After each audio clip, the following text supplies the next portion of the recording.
In the back alleys of Mexico City, a young boy fought for survival. This boy, with no real name known to anyone, was a fixture in the underground street fighting scene. A child with no past and no future. His piercing eyes spoke volumes of the hardships he'd endured. His brawls were brutal, a dance of rage and despair, each punch thrown with the ferocity of a caged animal. Yet, in his heart, the boy was more lost than fierce. Abandoned at a young age, the streets became his home. He grew up with no guidance, no love, only the harsh lessons taught by hunger and isolation. Every fight was a desperate grasp for control in a world that had none to offer. As he fought, his mind raced with feelings of anger and desperation, a release of the pain he carried inside, a silent cry for help that no one could hear. He wondered if there would ever be more to his life than this endless cycle of violence. But fate intervened one fateful night, when after a particularly vicious fight, he was left wounded and barely conscious. Stumbling through the dark streets, he found himself at the steps of a monastery. It was there that the Marquez priest discovered him, a broken body bearing the scars of a life no child should endure. Little did he know that this moment would mark the beginning of a new chapter in his life. Within the monastery's peaceful walls, the boy found something he had never known: kindness. The Marquez priests, led by Father Antonio, nursed him back to health in both body and spirit. Father Antonio, a man of immense compassion and wisdom, saw beyond the boy's hardened exterior. He saw a soul crying out for salvation. From the ashes of his past, a new fighter was rising. And so began the journey of the one they would come to call.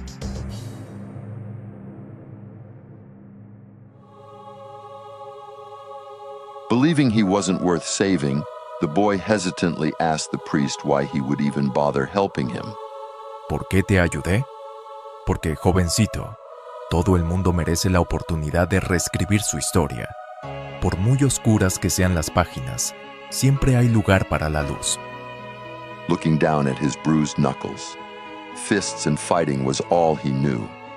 Considering the priest's words for a moment, he asked if someone like him could even find redemption. No se encuentra la redención. Se construye día a día, elección tras elección. Y veo en ti un corazón listo para el cambio. He felt a wave of emotion wash over him as he listened to Father Antonio's words. A part of him wanted to believe that redemption was possible, but the weight of his past seemed too heavy to bear. He silently vowed to himself that he would do whatever it took to become the person the priest saw in him. Under their care, he underwent a profound transformation. He hung up his fists, renouncing the violence that had defined his existence. Instead, he embraced the teachings of the church, finding solace in faith and purpose in service. The monastery became his new home, a place where he could heal and grow. Now older, he could never fully turn away from his past. He saw his pain reflected in the eyes of the street children where he once existed. He vowed to save them from the path he had walked, temporarily bringing them to the monastery. His dream of building an orphanage for these lost souls became his driving force. He wanted to offer them hope, a chance at a life he never had. Determined to make his dream a reality, the young man knew he had to find a way to fund the orphanage. It was then that he decided to return to the ring, not as a street brawler, but as a masked luchador wrestler. Adopting a Jaguar mask that would go on to become the iconic symbol of his new identity, he took on the name King. As he stepped into the ring, he left behind the desperate street fighter and became the Beast Priest, a warrior with a cause. With this new purpose fueling him, King threw himself into training, refining his skills and evolving his fighting style, a path that would lead him to unexpected rivalries and friendships. King's journey in the wrestling world was off to a good start as he began to gain notoriety. But he would soon come to face an opponent who matched his same intensity. His early career saw a fateful encounter with Armor King, a fellow masked wrestler. Their rivalry was intense, marked by a match that would change both their lives. In the heat of the moment, King accidentally caused a severe injury to Armor King, damaging his eye. This incident would haunt King, becoming the beginning of a rivalry he never wanted. Armor King, a renowned luchador known for his fierce fighting spirit and his quest for worthy opponents, had built a reputation as a formidable dojo crasher. When he first encountered King, he was intrigued by the similarity of their titles and the skill King possessed.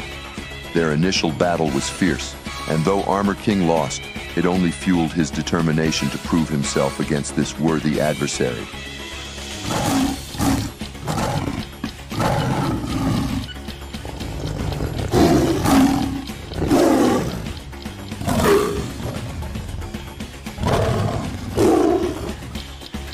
As King's reputation grew in the wrestling world, whispers of a legendary tournament reached his ears.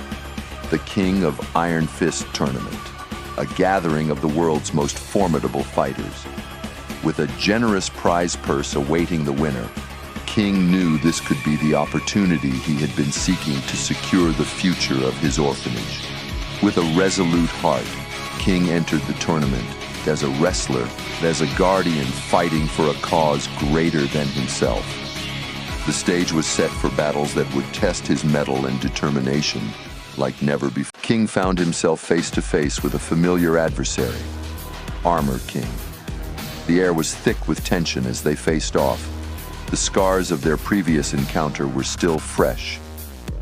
Armor King entered the arena with a mix of resentment and determination, while King, aware of the weight of their history, approached the match with a blend of regret and resolve. Despite the bitterness of his previous defeat, Armor King couldn't help but admire King's skill. He could sense he fought for a noble cause.